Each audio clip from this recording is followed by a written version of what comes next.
I will never, ever forgive them for that. Did it influence your work? Because I can imagine that now it's harder to travel to Europe. I'm Spanish. Oh.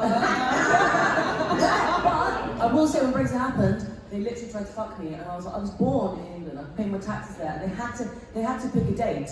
And I think when Thatcher was around, they were like, if you were born in England, for many parents it would be English. But when Brexit happened, they had to pick a date, and I'm born in '84, and they did it from '83 before. So I was like, what? Yeah, I had to go through a long process of being settled, and it was like, what was that? Yeah, so I had trouble the other end. It hasn't been an issue yet, but I searched desperately for an Irish grandparent. I couldn't find them, but fortunately my wife is Swedish, so I think I'm going to have to relocate to Sweden, register there, and then in 3 years I'll be svenska. Well, fingers crossed.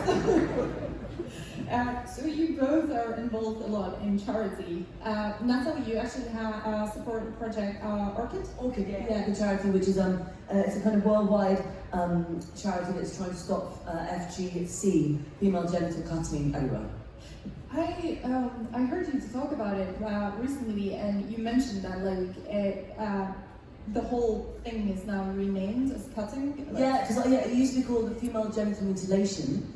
I still sometimes slip up and say that, but basically the word mutilation, it kind of has a moral value judgment. So it's like if you're going to go and try and change certain traditions, and you kind of put your stamp on, well, that's mutilation. It's harder to convince people of different ways, And you did a pilgrimage? Yes, I walked all the Camino, the North Camino. In fact, this time last year I finished it. I must have finished it around the beginning of October, something like that. Yeah. Very recently. Really fun. I recommend everyone walk the Camino. It is an incredible experience. How long does it take? I did the northern way, so I started in France actually, because you're meant to start in Lyon. And I reckon I could have done it in 24, 25 days, but I've got a lot of Basque family, and it's really nice to get to stop and have a really nice bath, and wash your clothes, and eat and drink food. That's something I've wanted to do, but I've got an agenda though, because I gather that Santiago de Compostela, that's the destination, and Santiago is St. James. He was also known as Matamoros, the Moor Slayer, and there are all these images of this guy, white guy on a white horse, hacking away at black people, and I'm thinking, wait a minute, what is wrong with this picture? And also there's a town called Matamoros, and I was like, because I'm Spanish, but I was born in London, so sometimes I'm baffled by the way they name things. That is weird. They should change that. And it's funny. I pay attention to all the kind of stuff, as you can probably tell. But the flag of Sardinia, it's got the heads, 4 black heads, and these were the decapitated heads of Moorish kings who had been defeated in wars with the North Africans. But anyway, that's another story. We were talking about charities. No, I support a couple, but the one that I'm perhaps closest to is the Anti-Slavery International. I'm a patron of that, and the Heritage and Cultural Society of Africa. But Anti-Slavery International is something that it shouldn't exist. But people think of traditional slavery, but the fact is that modern slavery, the sex trafficking, bonded labor, it still goes on, and it has to be resisted.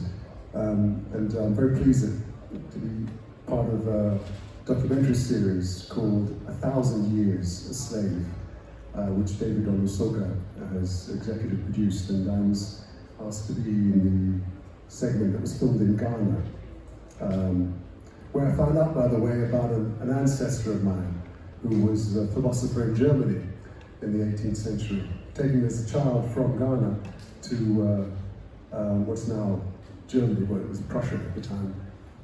And I think it was 1703 to 1753.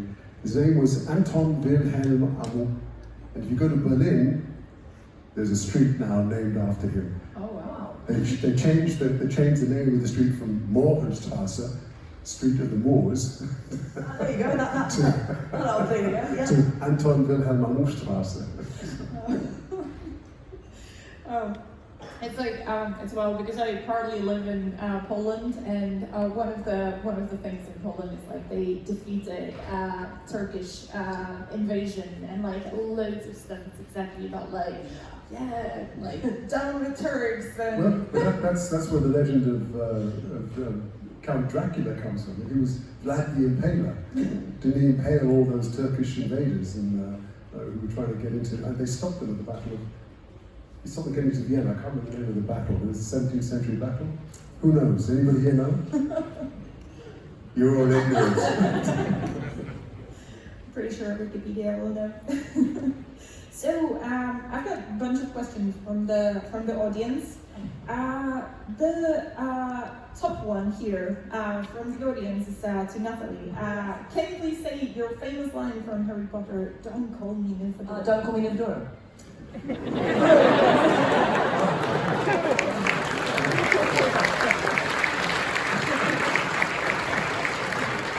Elegance. Classic.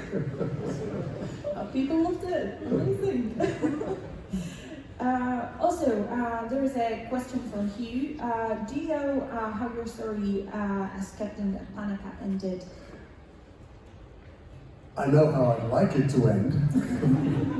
I'd like it to end him coming back and you know, as the veteran leader of an army. No, I don't. But I had some hopes that he might have been by now promoted to general, and perhaps living somewhere in quiet exile and discovering that he too had Jedi powers. But no, in a word, I think that's an open book, and that script is yet to be written. Well, let's hope we will see it.